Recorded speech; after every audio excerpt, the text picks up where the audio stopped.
네, 여러분 모두를 하느님 나라로 안내합니다. 여러분들 인생의 신앙의 내비게이터가 되는 루케쇼입니다. 오늘 성경의 빅픽처 제7강 시편의 영성에 대해서 한번 알아보도록 하겠습니다. 이 시편이란 책은 과연 어떤 책인가? 그리고 시편 안에 있는 문자적, 교의적, 윤리적, 영성적 의미는 또 어떤 것인가에 대해서 좀 알아보겠습니다. 먼저 들어가기 앞서서 여기 밑에 보이시는 구독, 그리고 좋아요, 알림 설정, 그리고 영상 공유까지 많이 해주시기 바라고, 이제 곧 300명이 돌파할 텐데 300명, 구독자 300명이 3,000명이 되고 3만 명이 되는 그날까지, 그리고 30만 명이 되는 그날까지 열심히 좀 도와주시고 열심히 하도록 하겠습니다. 그러면 이 시편이란 책이 어떤 책인가? 그 시편이란 책의 정의부터 한번 살펴보도록 하겠습니다. 시편이란 책은 이렇습니다. 수천 년 동안 여러 종류의 시적인 노랫말을 하나의 책으로 모은 그런 모음집입니다. 시, 편, 편이라는 그 한자가 이렇게 모았다, 편집했다라는 뜻을 지니고 있죠. 그래서 시편이라는 것은 한마디로 시를 모아서 편집한 모음집이라는 것입니다. 그래서 그것을 찬미의 책, 히브리어로 셰펠 터힐림이라고 합니다. 터힐림이라는 것이 찬미, 찬가들의 책, 셰펠이라는 책이라는 히브리어 명사예요. 그러니까 찬미의 책이 바로 시편입니다. 그 시편 안에는 다양한 찬미의 종류, 장르들이 있습니다. 첫 번째로는 감사 시편, 두 번째로는 또 탄원 시편이라는 책도 있습니다. 탄원 시편이라고 해서 정말로 뭔가 서글프고 슬프고, 특히 유배나 어떤 재난, 전쟁에 실패하였을 때 떠나가는 그런 사람들의 애처로움, 그리고 또 하느님께서 빨리 개입해 주셔서 이 모든 비극적인 상황이 어여 종결되기를 바라는 것이 바로 탄원 시편입니다. 또 임금 시편 혹은 군왕 시편이라는 책도 있습니다. 군왕 시편이라는 것은 주님께서는 왕이시다, 만군의 야훼 왕이시다, 그 이름을 찬양하라 하는 그런 그분의 왕권, 그런 왕국에 대한 찬미 찬송을 하는 것이고, 지혜 시편이라는 것이 있습니다. 사람은 어떻게 살아야 되고, 하느님께서 펼치신 은혜는 어떻고, 나는 하느님 앞에 현존하고 있다, 이런 등등의 지혜 시편도 있습니다.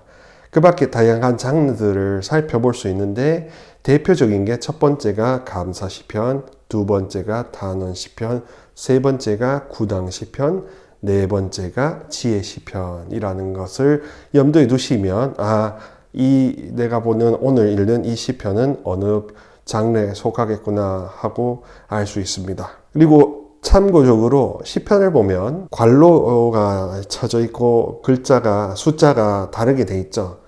왜 숫자가 다르게 돼 있냐? 그것은 원래 히브리어로 시편이 쓰여 있었는데 그것을 그리스어로 후에 번역하는 작업이 있습니다. 70인역이라는.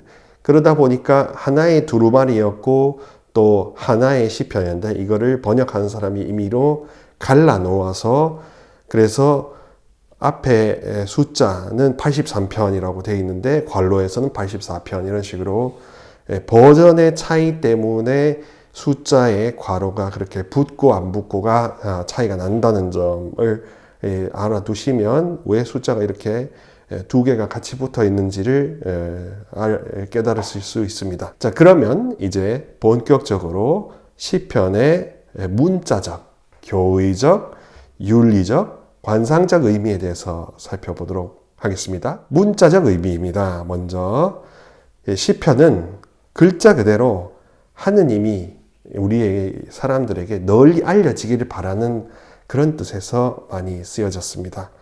그리고 우리는 그분을 영적으로 갈망하기를 바라는 뜻에서 이 시편이라는 책이 많이 지어졌습니다. 시라는 게 굉장히 압축적이고 감정이 응축이 되어 있기 때문에 그것을 읽는 그 독자나 혹은 듣는 청자가 굉장히 임팩트를 받겠죠. 그런 임팩트를 주기 위해서 시편의 시라는 장르가 많이 쓰여졌습니다. 이전에 하셨던 기억이 나실지 모르겠지만 시편에 나오는 시만이 아니라 예언서에 나오는 시도 굉장히 중요한 시라는 점, 그래서 예언이라는 하느님의 가르침, 현재 어디 너희가 서 있느냐에 대한 가르침을 분명히 되새길 수 있도록 안내하고 있다는 점 참고하셨으면 좋겠습니다. 그래서 문자적 의미를 살려주는 그런 구절들이 대표적으로 몇 가지가 있습니다.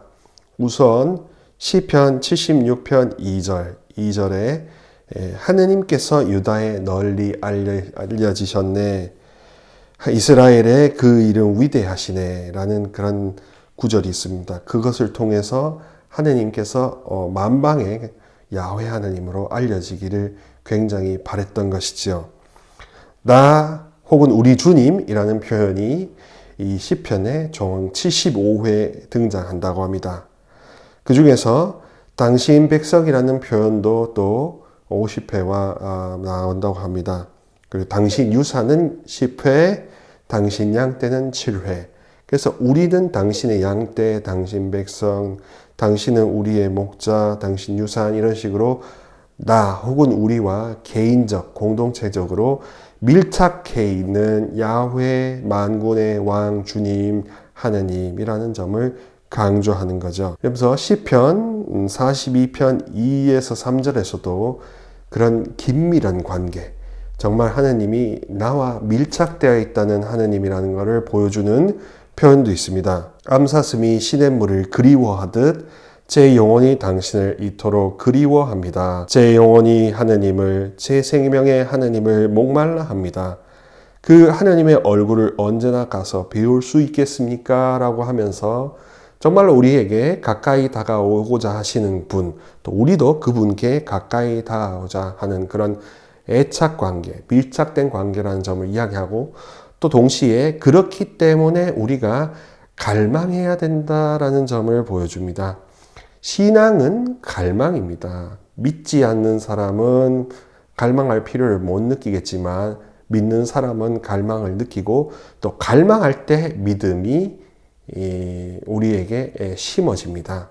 그래서 믿음과 갈망은, 신앙과 갈망은 동전의 양면과 같고 손의 손등과 손바닥과 같이 이렇게 연결되어 있다는 점을 알아주셨으면 좋겠습니다. 그래서 신앙생활이 왠지 좀 루즈해지고 늘어질 때 그때 나에게 얼마나 하나님을 갈망하는가, 얼마나 그분의 도우심을 갈망하는가, 얼마나 그분이 나에게 암사슴이 시냇물을 이렇게 원하듯이 그렇게 나는 갈망하는가를 좀 살펴보셨으면 좋겠습니다. 또한 시편 63편 2절에도 이 같은 맥락의 문장이 있습니다.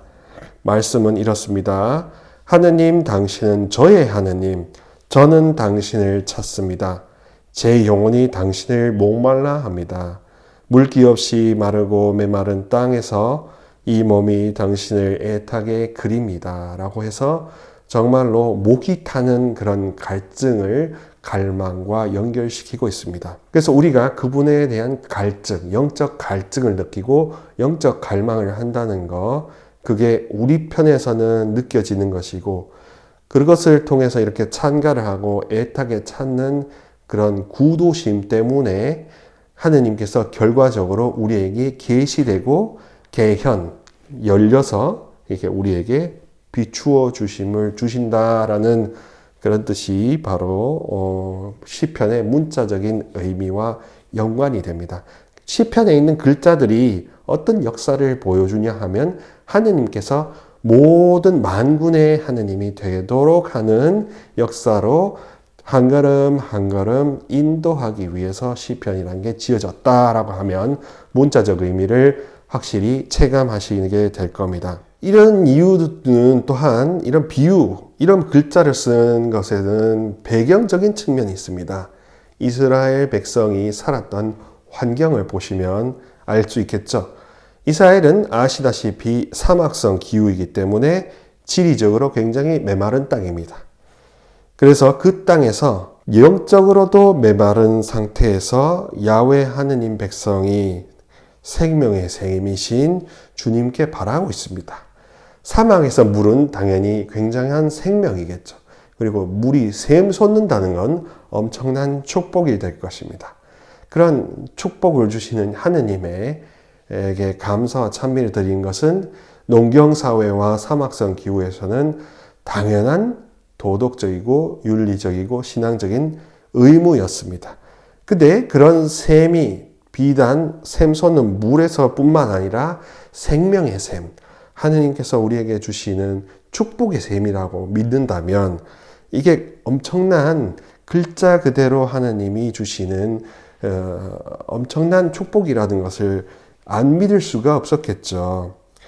그래서 그런 절대성, 필연성 때문에 그분을 원할 수밖에 없고 그분이 널리 만군의 하느님이 되시기를 또한 절절히 원할 수밖에 없다라는 게 시편이 지니는 글자 그대로의 의미입니다. 글자 그대로 시편은 많은 사람들이 하느님을 알기를 바라는 마음에서 시라는 보편적인 장르를 통해서 그 느끼는 격동적인 감정을 이렇게 응축해서 엑기스로 뽑아서 전해주는 것을 의미합니다. 이게 바로 문자적 의미가 되겠죠. 그럼 교의적으로는, 즉 이런 알려지고자 하는 하느님의 이 표현들, 시편에 적혀 있는 표현들을 어떻게 그럼 우리가 수용하는 입장에서 어떻게 맛있게 씹어먹고 어떻게 해석하고 받아들이느냐, 그 차원이 바로 교의적 의미가 되겠습니다. 시편이 주는 교리적 차원은 이렇습니다. 즉 믿음은 사랑을 갈망할 때 열리게 되는 가장 큰 열매라는 점입니다. 믿음은 의무와 도덕적인 책임감 때문에 생기는 것이 아니라 믿음은 갈망하기 때문에, 특별히 사랑받고 싶고 사랑하고 싶은 갈망이 있기 때문에 생기는 가장 큰 열매라는 점이 아주 인상적인 겁니다. 그런 이 근거가 되는 이 표현들이 바로 여기에 시편에도 나옵니다. 시편 18장 2절에서 3절에 보시면 이렇습니다. 저는 당신을 사랑합니다. 주님 저의 힘이시여, 주님은 저의 반석, 저의 산성, 저의 구원자, 저의 하느님, 이 몸 피시 나는 저의 바위, 저의 방패, 저의 구원의 뿔, 저의 성체이십니다. 라고 해서 그분이 모든 것을 감싸주고 보호해주고 인도해주고 채워준다라는 절대적인 믿음이 나와 있는데, 그 절대적인 믿음 기저에는 바로 갈망하고 사랑하는 마음, 이것이 깔려 있는 거죠. 그거 없이 어떻게 믿음이 형성될 수 있겠습니까? 같은 논리로 시편 119편 105절에도 이렇게 나옵니다. 당신 말씀은 제 발의 등불, 저의 길의 빛입니다. 라고 이야기합니다. 정말로 그분께서 주시는 진리의 가르침이 우리를 이끌고 우리가 어디로 가야 될까를 알려주는 최고의 내비게이터가 되겠죠. 그렇기 때문에 믿음은 빛이신 하느님의 영적 조명을 통해서 맺게 되는 가장 큰 열매, 선물이 됩니다. 따라서 우리가 오감, 먹고 듣고 느끼고 보고 깨닫고 판단하는 이 모든 오감, 육감, 이 감각이 열리는 우리의 개방성, 마음이 열리는 이 개방성이 바로 믿음을 가질 수 있는, 믿음이라는 열매가 열릴 수 있는 대전제이고, 당신의 불타는 사랑으로 이게 열매가 열리는 게, 믿음이라는 열매가 열리는 게 충분히 가능하다는 겁니다. 시편 102의 편 20에서 21절에는 또 이렇게 말씀하고 있습니다. 이것을 확장합니다. 주님께서 드높은 당신 성소에서 내려다 보시고 하늘에서 땅을 굽어 보시리니 포로의 신음을 들으시고 죽음에 붙여진 이들을 풀어주시기 위함이며 시온에서 주님의 이름을, 예루살렘에서 그 찬양을 전하기 위함이네 라는 말씀을 하고 있습니다. 정말로 우리 이 종살이, 죄의 종살이, 포로살이를 하던 하느님의 우리를 큰 사랑으로 굽어보시고 그 굽어보시는 우리들에게 긍휼히 자비롭게 여겨서 우리를 죽음에서 해방시키시려고 노력하셔서 그리고 그런 다음에 결론적으로 우리가 예루살렘 당신의 도읍에서 그분을 찬양하기 위해서 그분께서 우리에게 자비를 베푸시고 사랑을 베푸신다라는 이런 큰 사랑에 대한 믿음 그리고 사랑으로 인한 믿음 이런 점을 강조해주는 말씀입니다. 시편 말씀. 또한 시편 123편 1절에도 같은 맥락의 말씀이 있습니다. 보소서 종들의 눈이 제 상전의 손을 향하듯 몸종의 눈이 제 여주인의 손을 향하듯 그렇게 저희의 눈이 주 저희 하느님을 우러릅니다. 저희에게 자비를 베푸실 때까지 라고 이렇게 이야기하고 있습니다. 이렇게 해서 특별히 우리의 시선이 어디를 향해 있는지를 보라고 초점을 맞추고 있습니다. 즉 우리는 하느님을 갈망하는 곳에 우리의 시선을 두고 있는지 혹은 우리의 문제에만 시선을 두고 있는지 우리가 겪는 어려움에만 문제를 두고 있고 불안함에만 문제를 두고 있는 것은 아닌지 그런 차원의 반출을 해보라는 것이 바로 시편의 교리적인 의미입니다. 갈망할 때, 특별히 사랑할 때 믿음이라는 열매가 맺리고 그 믿음이 기반이 돼서 불안을 잠식시키고 충분히 우리의 어려움들을 극복해낼 힘들을 낳는다, 생겨나게 한다. 이게 가장 큰 특징이죠. 그러니까 우리가 슬퍼하지만 말고 불안해하지만 말고 내 문제에만 귀결되어서 한숨 푹 꺼지게 골방에 문을 걸어 잠그고 두 무릎팍에 얼굴을 파묻는 10대 여소녀의 10대 청소년의 그런 모습으로만 잊지 마라 하는 차원에서 그분의 사랑이 그보다 더 위대하고 더 크니 그것을 바라라는 차원에서 그래서 눈을 들어 하늘을 보라 하느님을 바라봐라 하는 이런 말씀이 있는 겁니다. 그래서 믿음은 정말로 그분의 사랑을 갈망하고 정말로 절절히 내 마음속에 믿음이라는 선물이 가득했으면 좋겠다. 사랑이 가득했으면 좋겠다라는 동의와 갈망이 있을 때 생기는 열매지 의무적으로 혹은 어떤 조직에 충성하고자 조직에 멤버십으로 가입하고자 하는 전제 조건이 아니라 관문도 아니라 열매요 선물이라는 점을 인식하셨으면 좋겠습니다. 그러면은 신앙생활이 좀 더 가벼워지겠죠. 물론 계명이라는 게 존재하지만 계명이 의무로 다가오는 게 아니라 계명이 도움으로 다가올 수도 있기 때문입니다. 윤리적 의미, 시편이 주는 어떻게 살 것인가 이런 가르침, 이런 갈망을 어떻게 적용하고 어떻게 삶에서 표출할 것인가 하는 윤리적 의미 그리고 시편이라는 거울을 통해서 나는 내 인생을 어떻게 반성해 볼 것인가 하는 거울의 역할을 어떻게 하는지에 대해서 살펴보도록 하겠습니다. 이 시편은 윤리적으로 이런 의미를 지향한다고 합니다. 역사 안에 현존하시는 하느님을 적극적으로 찾고 또 나가 누구인지 내가 누구인지 깨달아라 하는 구도적인 차원 그리고 또한 하느님을 열심히 갈망하는 이 일상생활에서 갈망하는 그런 차원이 숨어 있다고 보는 겁니다. 그랬을 때 언제 어디서든지 무소부재하시는 하느님을 찾으려고 노력해야 한다는 점도 깔려 있습니다. 감정이 응축되어 있는 시라는 장르를 통해서 사람들에게 이 지적인 인식보다는 감적인 감화, 감성적인 각인을 새겨주고자 시편이 만들어졌고, 그것을 통해서 하느님을 찾아 나서라. 그리고 하느님과 비교했을 때 내가 얼마나 초라하고 가난한지를 깨달아라 하는 윤리적 의미가 담겨 있습니다. 시편 90편 3절에는 이렇게 이야기하고 있습니다. 당신께서는 인간을 먼지로 돌아가게 하시며 말씀하십니다. 사람들아 돌아가라.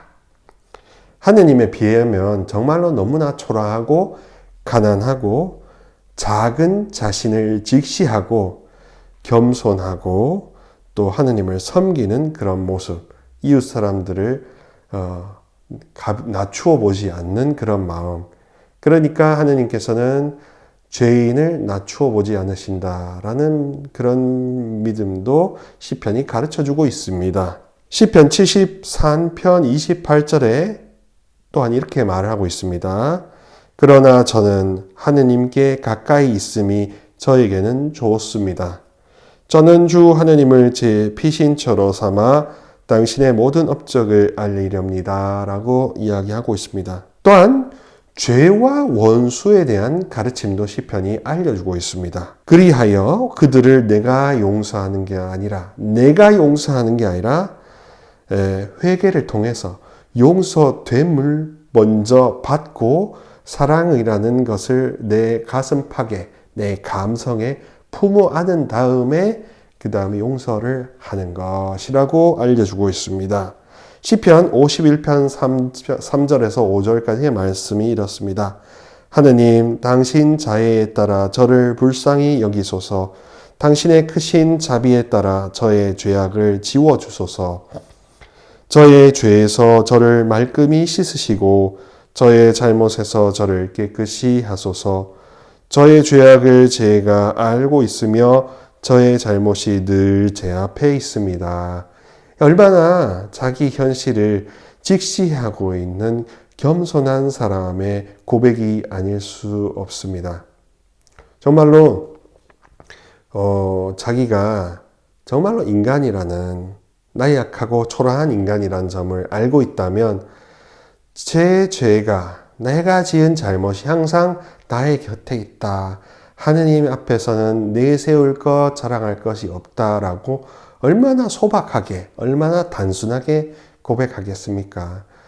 사실 우리는 이런 큰 덕, 겸손이라는 덕을 지향하는데 겸손이라는 것은 멀리 있는 게 아니라 정말로 내 가까이에 있는 것이겠죠. 내 가까이에 있는 겸손을 찾으려고 그리고 하느님의 현존이 그 겸손 안에 있다는 것을 믿으려고 노력해야 한다라는 점을 시편이 아울러 가르쳐주고 있습니다. 또한 구원의 희망도 이야기를 하고 있습니다. 시편 130편 5절에는 나 주님께 바라네 내 영혼이 주님께 바라며 그분 말씀에 희망을 두네 라고 구원의 희망, 그분께 바라는 갈망이 단순히 사랑을 받는 차원뿐만 아니라 하느님의 사랑을 받았을 때 자동적으로 구원으로 인도가 될 거라는 점을 함께 아울러 설명하고 있습니다.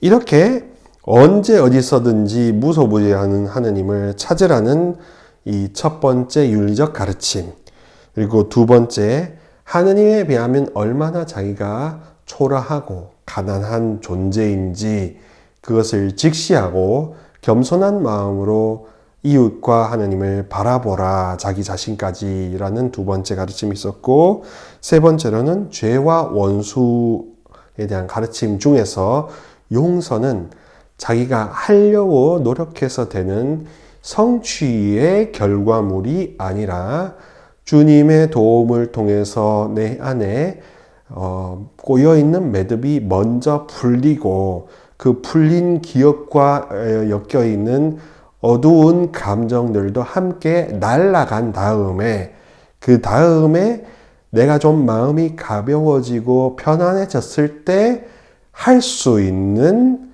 2차적인 행위가 바로 용서라는 겁니다. 용서가 되어야 용서를 하는 것이지 용서를 하려고 용을 쓰다 보면 용서는커녕 용만 쓰다 끝나버릴 수 있습니다. 그래서 용서는 되는 것이고 용서는 하는 것이 아닙니다. 용서는 되었을 때 비로소 할 수 있는 2차적인 차원이라는 점, 하느님과 연관되어 있다, 직결되어 있다라는 겁니다.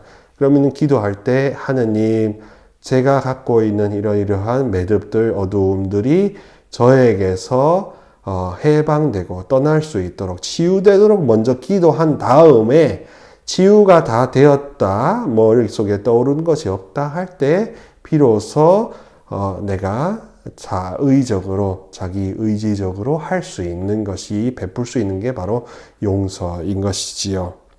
또 구원의 희망, 갈망, 그런 점도 함께 이야기하고 있다. 이게 바로 시편이 주는 윤리적 의미라고 하겠습니다. 네, 마지막으로 시편의 관상적 의미, 시편의 관상적 의미에 대해서 살펴보도록 하겠습니다. 계속해서 저는 시편을 갈망과 사랑과 믿음과 또한 그것이 나중에 의지와 결합돼서 열매를 맺게 해주는 산출력, 발출력과 계속해서 연계해서 해석했습니다. 그러면 관상적인 의미, 한 가지 가치만을 집중해서 보아야 되는 이 관상적 의미는 무엇일까? 단연 갈망과 연관됩니다. 즉 무엇이든지 원해야 이루어 주시는 분이 하나님이라는 겁니다. 그리고 더욱더 그분께서는 포기를 모르시는 분이라는 점이 우리가 관상하고 견지해야 할 시편의 영성이라고 할 수 있겠습니다. 치유도 그렇고 구원도 그렇고 용서도 그렇고 사랑도 그렇고 믿음도 그렇고 우리의 물적 영적 부유함도 풍요로움도 그렇고 원해야 이루어 주십니다. 그리고 내가 원할 자격이 되는가는 원하기 전에 미리 해결되어야 할 문제가 되는 겁니다. 내가 충분히 하느님께 바랄 자격이 되는 그런 사람인가에 대한 성찰이 깔려 있고 동시에 원함이 실행이 된다면 반드시 주님께서는 이루어 주실 거라는 점이지요. 우리가 진정 하느님의 현존을 끊임없이 발견하고자 갈망하고 영적 어두움에 맞서 그분의 사랑의 권능에 완전히 힘입어서 분투해야 한다는 점을 우리가 견지해야 된다는 말이 시편의 관상적 의미가 되겠습니다. 끊임없이 포기를 모르시는 하느님을 찾으려고 첫 번째로 갈망해야 될 것이고 영적 어두움에 맞서려고 하는 두 번째 용기도 있어야 될 것이며 그분의 사랑에 완전히 힘입어 모든 어려움들을 내가 극복하는 게 아니라 하느님의 권능에 힘입어 극복이 되는 것을 의미합니다. 자연 종교나 자력 종교인 불가나 이웃 여러 가지 사상들에서는 나의 의지 그리고 내가 얼마나 열심히 살려고 하는가 나의 굳은 의지 이런 거에 대해서 강조를 하니까 나의 자기 의지가 좀 과잉된 측면이 없지 않아 있을 겁니다.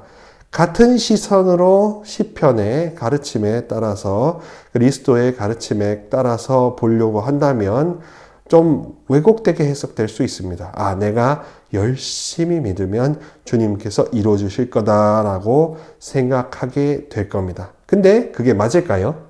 그렇지 않습니다. 내가 열심히 원해서 하는 게 아니라 내가 원하기 때문에 열심해지는 겁니다. 말장난일 수 있지만 내가 원하기 때문에 내가 주님을 사랑하고자 갈망하기 때문에 사랑에 몰입하게 된다. 선후 관계가 어떻게 되는가를 따져봐야 된다는 점입니다. 그래서 분투하게 되고 열심하게 되고 포기를 모르는 사람으로 무엇보다도 변모하게 됩니다. 신앙인들은 우리 고정관념으로 향주 삼덕의 논리인 믿음, 소망, 사랑 이게 논리적인 순서대로 믿음부터 해야 사랑이 가능하고 그 다음에 희망이 가능하고 사랑이 가능하다. 이런 식으로 논리적인 순서대로 설명을 하려고 하지요. 그래서 믿음이 이루어지지 않고서는 신앙이 불가능하다고 하는 생각하는 그런 함정에 빠져 있습니다. 그런데 논리적인 질서 순서가 아닌 섭리적인 순서로 보았을 때는 하느님 사랑을 정말 원할 때, 하느님 사랑이 나를 불타오르게 만들 때, 그때 비로소 믿음이 열매로 열리게 된다라는 점입니다. 영원한 상호 인격적인 순환 관계에 놓이게 되고 우리는 더 이상 어두움에 헤매지 않을까 합니다. 갈망이 다리 역할을 해주는 거거든요. 믿음과 사랑의 다리 역할을 해주는 겁니다. 근데 믿음이 관문이 아니라 믿음이 종착역인 거죠. 우리가 하느님 자녀라고 믿는 것은 어떻게 보면 관문이 아니라 종착역입니다. 그 관문이 아니라 종착역이라면 그러면 관문은 뭐냐? 사랑인 거죠. 사랑하고자 하는 갈망을 거쳐서 우리가 하느님이 하느님이시라는 점을 믿고 내가 가난한 존재라는 것을 믿고 우리 그럼에도 불구하고 하느님께서는 우리를 당신의 자녀로 만들어 주셨다는 점을 믿고 또 우리가 한 가족, 한 마음, 한 뜻으로 살아가는 공동체라는 점을 납득이 될 정도로 믿게 된다. 이 말입니다. 그래서 심지어는 부모로부터도 받은 어두움과 상처들도 이렇게 갈망하고 사랑한다면 치유될 수 있습니다. 정말로 더 이상 어두움 속에 헤매지 않을 수 있습니다. 그분이 갖고 계시는 사랑이란 정말로 무한대의 치유력과 여러 가지 되살리는 심지어 당신의 아드님의 부활까지도 가능하게 만드는 그런 힘이 있는 거죠. 또한 우리가 청하기도 전에 당신께서 먼저 당신 아드님의 순환과 부활을 통해서 우리와 원죄를 통해 처져 있는 담벼락을 완전히 허무셨지 않겠습니까? 그렇기 때문에 얼마든지 그분의 사랑이 크다는 점, 그 사랑이 우리에게 갈망과 연결된다면 우리는 언제 어디서든지 믿음이라는 열매를 열릴 수 있다는 겁니다. 그리고 이렇게 사랑이라는 점을 갈망한다면 한순간 한순간 겪는 고난들이나 어려움들을 물론 극복해달라고 한때 기도하실 수도 있겠지만 더 근본적으로는 내 존재가 사랑으로 충만하고 그래서 사랑으로 충만한 평화를 맛볼 수 있게 해달라고 기도하고 당신의 자녀가 되게 해달라고 기도하면 오히려 영성생활은 단순해질 수 있습니다. 시편 27편 10절에 이렇게 말씀합니다. 내 아버지와 어머니가 나를 버릴지라도 주님께서는 나를 받아주시리라 라는 차원의 열매로서의 굳건한 믿음이 표현되어 있습니다. 부모님이 나를 버릴지라도 하늘에 계신 아버지께서는 나를 버리지 않으시고 나를 받아주실 거라는 믿음이 결과적으로는 나의 자신감, 자존감을 지탱해 줄 거라는 점, 나를 돌봐주실 거라는 점 얼마나 큰 힘이 되겠습니까?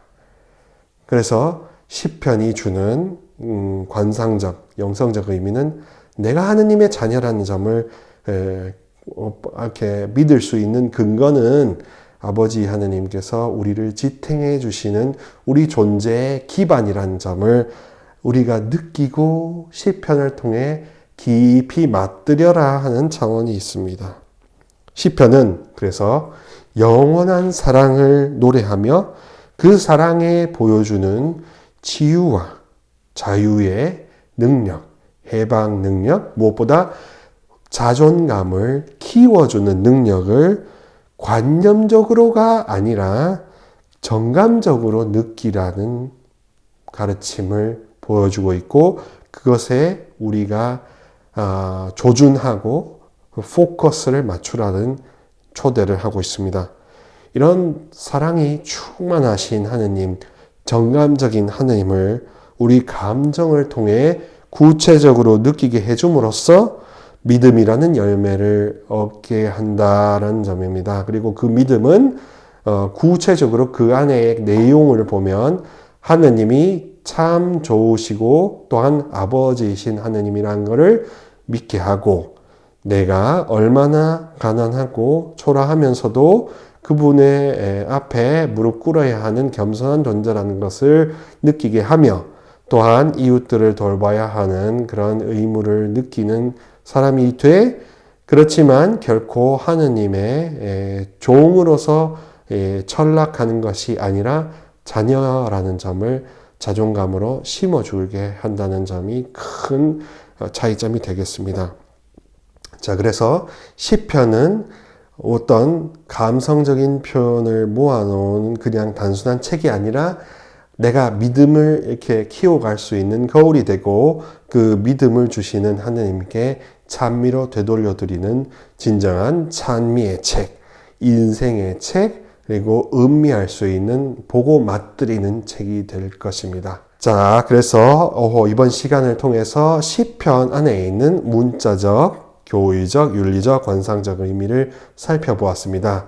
하느님께서 우리의 찬미를 통해 널리 알려지시고, 우리는 그 찬미를 통해 사랑을 느끼게 되고, 그 사랑이 역사 안에서 하느님을 찾아 헤매려고 하는 갈망으로 이어지며, 그래서 향주 삼덕을 통해서 우리에게 포기를 모르시는 하느님이 언제나 아버지로서 다가오신다는 점을 믿고 바라고 깨닫고 원하게 되는 그런 사람이 되도록 우리를 변모하게 인도하시고 가르치시는 그런 아버지 하느님, 스승이신 하느님, 그리고 교사이신 하느님을 체감할 수 있는 좋은 성경책이 시편이 아닐까 하고 생각해 봅니다. 자, 그러면 오늘 이것으로 시편의 영성 제7강 강의를 마치도록 하고, 이어지는 시편 영성 다음에 이어지는 이제는 신약의 영성입니다. 이어지는 공관복음 제8강 영성에서 여러분들과 다시 만나겠습니다. 다시 한번 구독과 좋아요 그리고 알림 설정, 요 밑에 작은 종이 보이죠? 작은 꾹 눌러주시고 빨갛게 되어 있는 구독도 꾹 눌러주셔서 제가 계속 업데이트하는 비디오들을 놓치지 않으셨으면 좋겠고, 좀 더 많은 분들에게 알려주셔서 구독자가 300명에서 3,000명, 3만 명 이렇게 늘어나서 이 말씀을 더 많은 분들이 알아듣고 하느님을 더 사랑하며 인생이 좀 더 풍요로워졌으면 좋겠습니다. 그럼 여러분들 다음에도 뵙도록 하겠습니다. 안녕.